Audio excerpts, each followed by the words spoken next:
Welcome to the hot seat. I'm Travers Mackel. We're going to talk the final day of the legislative session. That is tomorrow, June 6th. Still a lot to get done, still a lot to happen for all these students of politics and the average public. The last day is one of the most action-packed days traditionally at the legislative session. Joining us right now, a true Baton Rouge political insider, Jeremy Alford with LAPolitics.com. You can go to his website. You can follow him on Twitter. He's a great read for anything going on at the Capitol. Jeremy, we appreciate you joining us. Good to be here. So let's just jump right into it. Big ticket here. What is the overarching theme of this session? They had a lot of money this year, probably the most money on hand since Hurricane Katrina to spend. It was. And look, usually, you know, my late business partner, John McGinnis, when he would be interviewed for these like end of session stories, he had a funny one-liner. He used it every single year. And it was that lawmakers could have done less if they ran out of time, but they ran out of time. And I'm not sure that can be applied to this session, because it seems like lawmakers got a lot of things out of the way early. And it's pretty amazing, because lawmakers were saddled with a number of responsibilities in this session that were not supposed to be part of this session. They had to redraw a redistricting map. There was a special investigative committee to look into the death of Ronald Greene and what state police and the governor knew. And somehow lawmakers turned a non-fiscal session into a session where taxes were discussed on very high levels and for a very long period of time. So you know, the big headline here is that lawmakers got done with the budget package earlier than expected, earlier than usual, which is really saying something, because they had more money than ever to spend. A lot of that is going to infrastructure. Most of it is going to one-time needs. And the governor has reviewed that package and has sent it back to lawmakers. And we have yet to see any of the big fireworks that we're supposed to see. You know, a few months ago, we all thought that critical race theory was going to be kind of leading the mood at the Capitol. That kind of fizzled on the vine. Don't Say Gay was a concept that got a lot of headlines. That died on the vine as well. You know, there's a big gun legislation debate about what the governor might do, and it kind of got tied in with the school shootings. That bill too kind of got stuck towards the end of the process. So, you know, I'm not expecting too many fireworks here at the end of the line. You know, it says something that lawmakers took the day off on Saturday. Let's not forget that. I think if there were any big pressing needs, they would have worked on Saturday, but they didn't. So I think everyone's just kind of limping towards the finish line here. And, you know, the finish line, you know, in a matter of speaking, is a moving target, because lawmakers are not going to go far for very long once they leave the Capitol tomorrow. They'll be back on June 16th. The governor has agreed to testify before this special committee that we referenced. And then a month later, on July 16th, unless my constitutional math is wrong, 40 days after the session ends, lawmakers come back in an automatic veto session.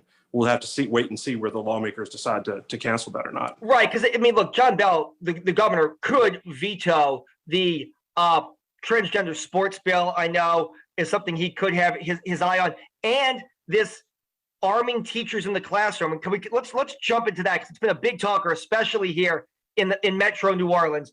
Right. It was the original bill that would have been concealed carry, but as things happen at the Capitol, things get taken out, other things get slid in. The bill was gutted, and is essentially a new bill. It's the same bill, but it's essentially got new guts to it, for lack of a better term, and it would allow some teachers to conceal carry. I don't know where the Sheriff's Association stands on that. I know you do. It's the identical bill that John Bell Edwards vetoed last year. If this does make it through, what happens, and what is the pulse of that right now at the Capitol?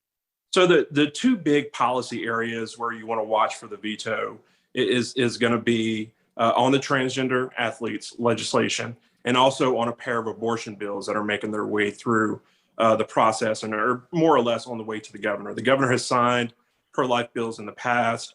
He's not one to usually break with his own tradition, so we'll see. But, you know, a lot of folks were also expecting a gun bill to reach the governor's desk to allow for essentially permitless concealed carry. If you want to know what this means you'd be able to carry your gun on your side with a jacket over it. That's basically what it would come to. but this bill really started to gain momentum late in the process. At the same time, we saw school shootings across the country, and in a very Louisiana legislature moment, very late at night earlier this week, this bill came before a committee, and lawmakers all on that committee kind of decided we need to turn this into a school safety bill. We need to take this bill that would allow concealed carry for anyone and turn it into a safety issue. And what that meant for them was allowing teachers to conceal carry in classrooms. I'm not sure that everyone agreed that that was the safest school safety issue to put in to replace the bill. So that essentially replaced that bill as we knew it, as it was introduced. And as of right now, it just looks incredibly difficult for that bill to gain traction. Friday was a big deadline for passing bills, and certain bills now require a bigger threshold, a bigger vote to pass, and that's one of those bills. So right now it's looking incredibly difficult for. And even if they can pass it, that needs the governor's signature, which there's a chance he could veto it if it does have a miracle to get out of the House or Senate. That's right. And right now it just doesn't look possible. Let's talk about a topic that we've covered here, medical marijuana. It's another one of these talkers. It's getting a lot of momentum. There are two growers here, LSU Southern. It doesn't look like that is changing at all, despite the push from some lawmakers, including in our area, Candace Newell and Joe Marino. They wanted to add growers. They wanted to add licenses. On a big picture here, does the industry need to expand? Because look, Arkansas has got 8. Mississippi next door is not going to have. They have an unlimited cap on growers. Does something eventually need to give when it comes to supply meeting demand with medical marijuana? Yeah, and look, I think you need to look at this as any other government-sanctioned business or service, and you need to drill down to what's happening on the customer level. And what's happening on the customer level is there's a lack of supply. Prices are way too high. Customers have complained of long waits, in the availability or lack of access to certain products, even through the online portal, the lack of the number of pharmacies. And so that's one of the things that we're hearing kind of on the ground on that program. And so I do think lawmakers tried to address some of those concerns. And, there was a big push to do something on the grower side. And I think what we're going to end up with after this session is something more on the pharmacy side. Right. You're going to see the availability maybe to open additional locations. You may see a 10th pharmacy in, I believe, in Jefferson Parish. You're also going to see a change in the administrative framework, which is another big area of complaint. Folks have complained that the Department of Agriculture and Mike Strain has really dragged his feet rolling out this program, approving products, approving new products.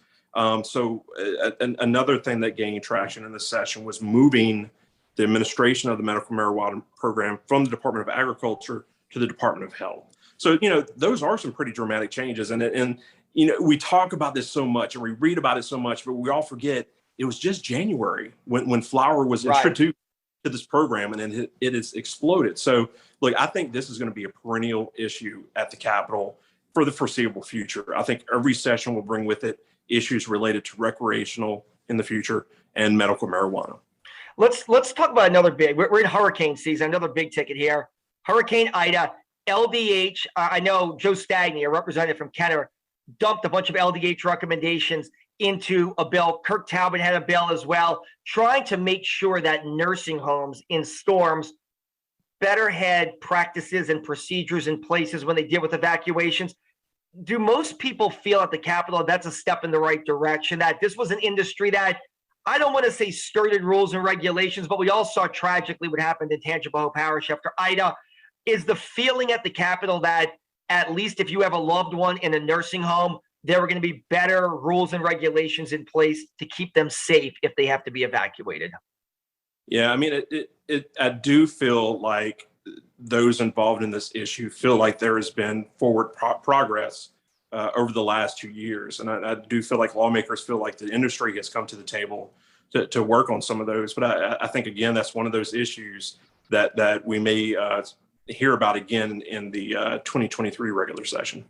Really quickly, as we go here, you're the ultimate insider. Give us some key things to look out for tomorrow. I know you said they're limping to the finish, but it always seems that something makes headlines on Sine Die, the last day at the Capitol. I mean, look, I haven't been there as long as you have, but I've been there when people are racing back and forth between the chambers with amendments. Give us something that our viewers should be maybe keeping a watchful eye on that could pop up or, God forbid, rear its ugly head tomorrow. You know, I can't think of any particular topic or issue to keep an eye on, but anytime it's the last day in the Capitol, you're going to want to watch conference committee reports. This is when the House and Senate can't agree on a piece of legislation, so it gets hammered out behind closed doors by usually 6 representatives and senators, and they all sign off.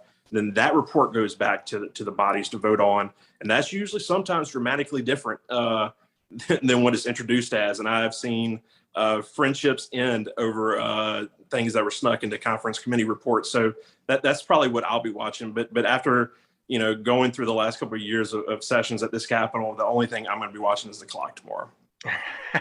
All right, really quickly, Jeremy, let people know where they can follow you, because we use you a lot with Twitter and your website. Just really quickly, let people know if they want to follow you tomorrow or any day where they can follow you. Yeah, jump on Twitter. You can follow me at La Politics Now. That's LA Politics Now. Or you can subscribe to our free newsletter at LouisianaTracker.com. All right. It's always a great read. Jeremy, we appreciate your time. It should be an interesting day, as always, at the state capitol. That's all the time that we have. You can see this entire segment online starting Monday morning.